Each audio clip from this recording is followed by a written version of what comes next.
Good morning, ladies and gentlemen. Welcome to my new video. My name is AJ, your host for today. This is just a trailer video. It's not the main video.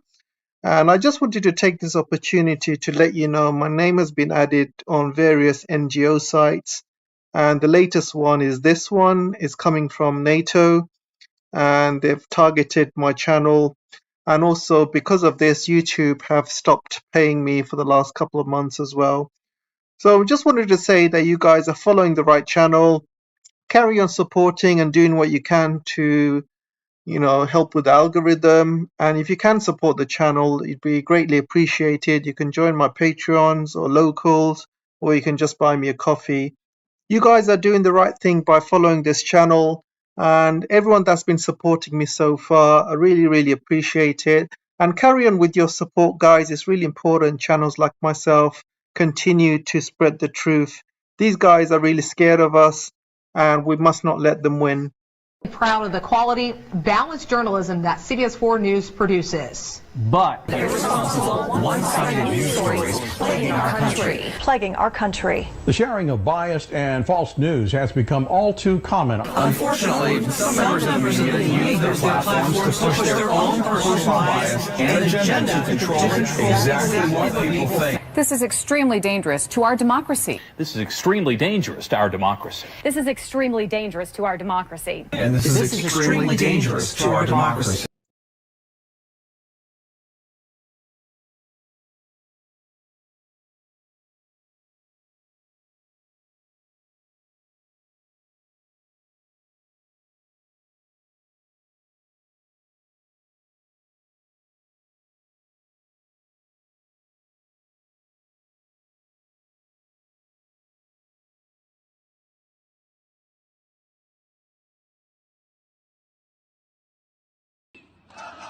Sortons vite de l'OTAN!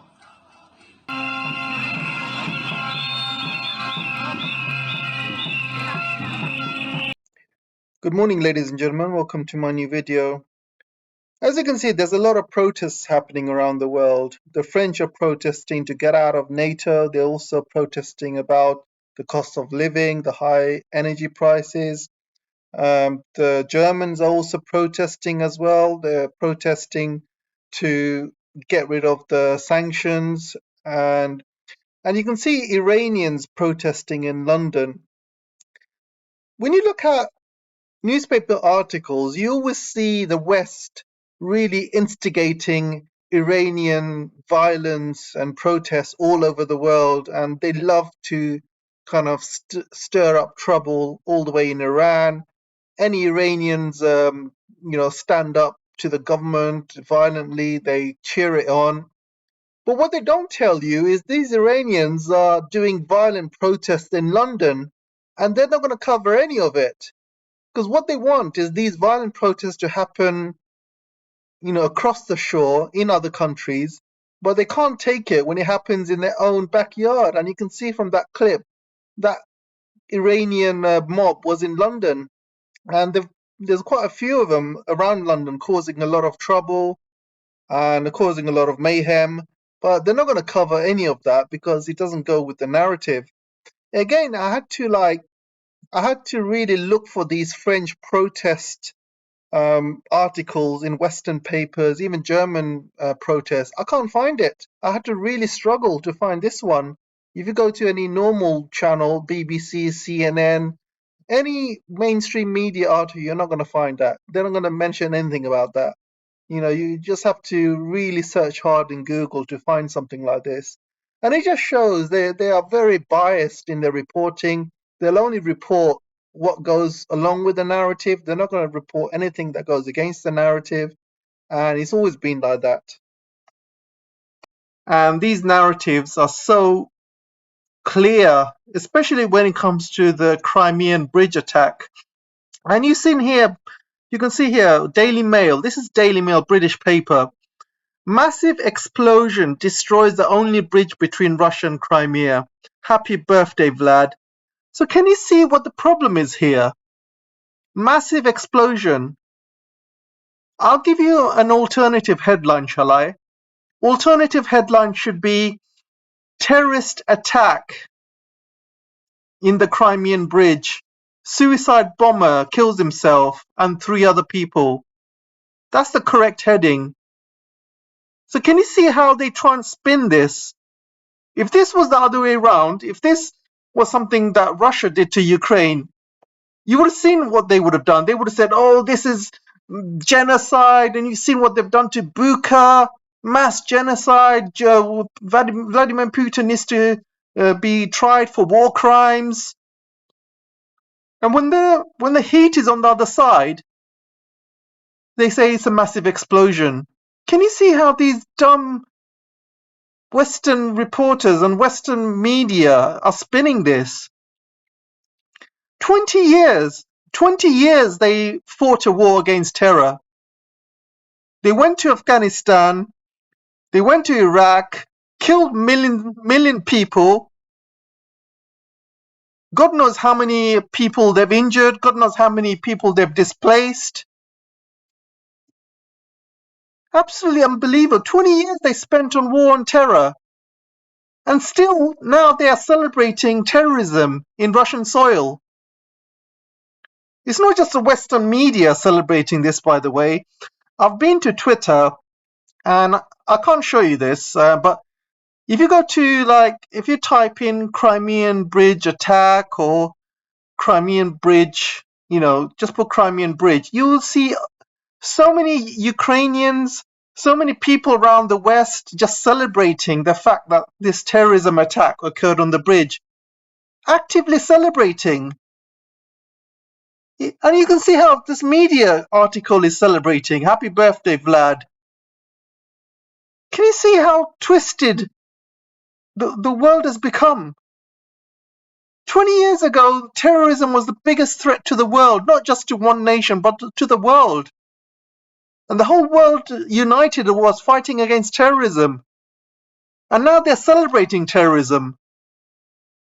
What the hell is the world coming to?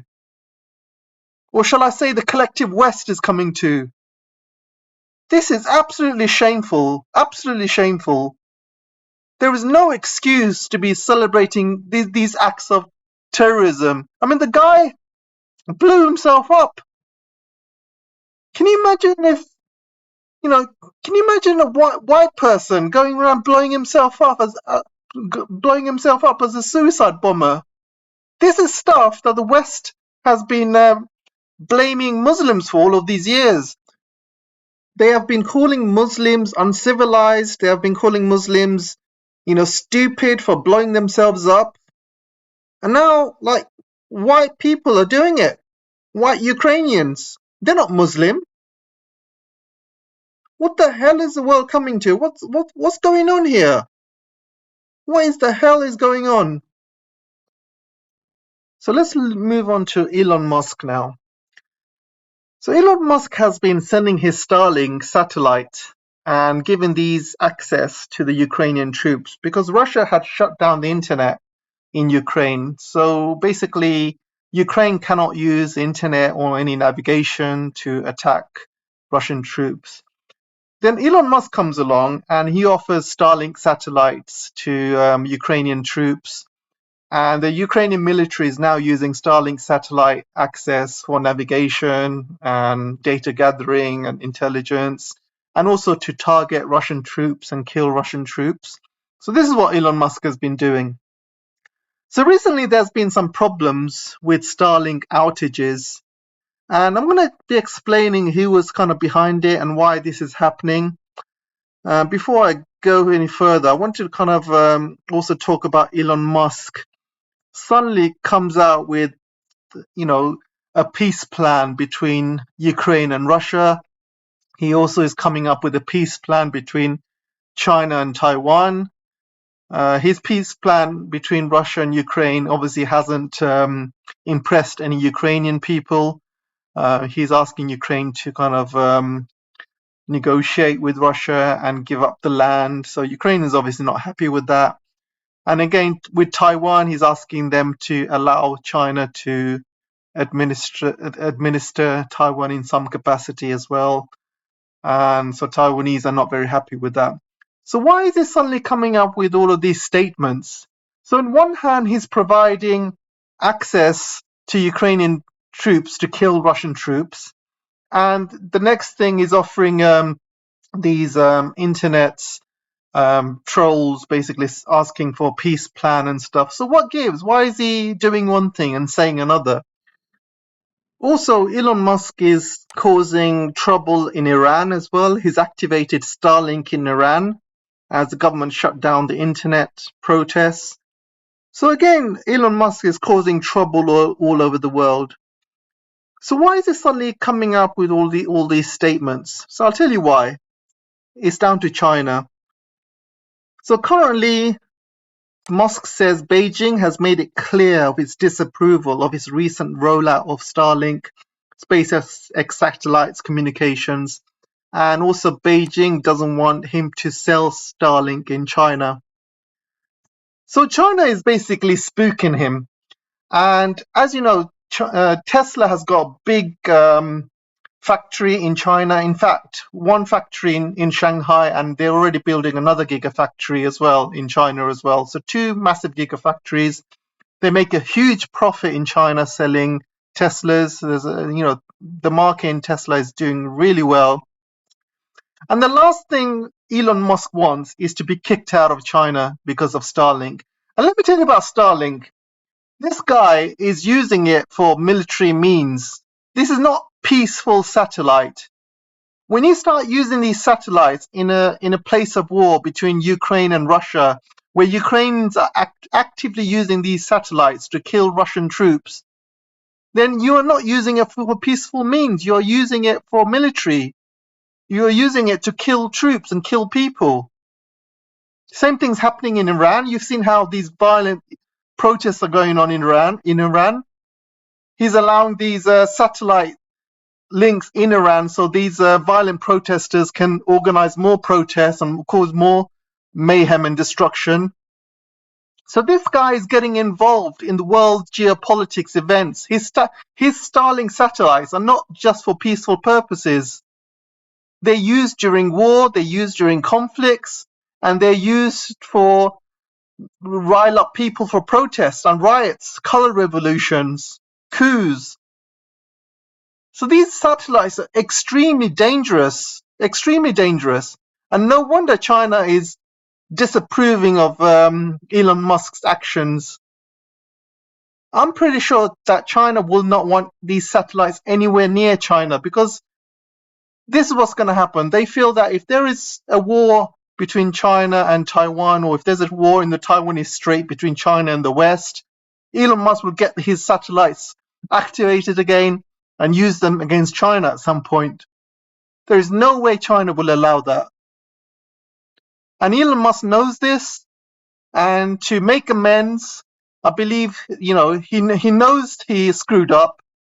So to make amends, he's coming up with all of these crappy comments about Ukraine needs to be peaceful with Russia, same way with China and Taiwan. So he's coming up with all of these comments just to suck up to China, just to suck up to Russia again, because he knows he screwed up. It's not going to work. It's not going to work. He's used these satellites to kill Russian troops. The Russians will never forgive him. And the Chinese are watching. They are watching like a hawk. His days in China are numbered. So no point sucking up to China now. No point sucking up to Russia now. So who's causing all of these outages? Well, it could be a number of things. Number one, maybe Russia has found a way to jam these Starlink signals. Maybe China has found a way and is helping Russia to jam these Starlink signals. Or Russia and China gave Elon Musk a warning, a big warning. If he doesn't stop supplying Starlink signals to Ukraine, they're going to blow these satellites out the sky. They'll blow them up, or they'll disable them in space, and they have the means. And Elon Musk must have been like, all right, okay, I'll stop. So either Elon Musk is doing these outages himself, or Russia's doing it, or China's doing it. Obviously, Russia's doing it with Chinese help. Either way, Elon Musk, do not get the F involved in other countries' conflicts. If you want to use stuff, use it for peaceful purposes. Then you have to ask yourself, what about Tesla cars? If his satellites can do stuff like this, can his cars be used as spying devices? Because I don't know about you, but China has banned Teslas from coming near any government facilities like the Beijing Tiananmen Square and things like that. During times of stress, they usually ban Tesla cars from coming near any government offices and stuff, because Tesla cars could be used as spying devices. You just don't know. I believe Elon Musk's days are numbered in China. His actions in this war are absolutely disgraceful. Absolutely disgraceful. He's been involved in killing not only just troops, but could have killed innocent civilians. Because look what Ukrainians are doing. They're suiciding, bombing people. They're shelling the nuclear power plant. Does Elon Musk want to be involved in that? What if one of his satellites helps the Ukrainians to blow up the nuclear power plant? And imagine how many millions of people will be affected or killed. Does Elon Musk want that in his conscience? Absolutely unbelievable. So we're coming up to the idiot of the day, guys. So the idiot of the day is this reporter here in the Financial Times. And his name is Gideon Rachman. And his article is why I'd rather have Liz Truss than Xi Jinping as a leader. Oh my God, can you believe this shit? This is a guy writing for the Financial Times. I mean, when I was growing up, I thought Financial Times was an intelligent paper. When I was on the train going to work, I used to see people reading the Financial Times. They used to be dressed in suits. And I used to look at them thinking, oh, this is a very intelligent paper. These guys must be really clever or got good jobs. Now, the Financial Times is no better than the Sun, coming up with ridiculous articles such as this. I mean, who hires these idiots? Who hires these idiots? He'd rather have Liz Truss than Xi Jinping. Come on, guys. We're an idiot. I don't even have to go through this article. I mean, just the heading itself is laughable. How can anyone have Liz Truss? I mean, Liz Truss wouldn't be a leader of a poor third world nation. She'd be kicked out the first week or stoned. Absolutely unbelievable. Anyway, guys, that's all for today. Short one today. Let me know what you think. And I'll see you in the next video. Don't forget to like, share, subscribe. And don't forget to support me on Patreon, locals, or you can buy me a coffee. Thanks a lot. See you soon. Bye.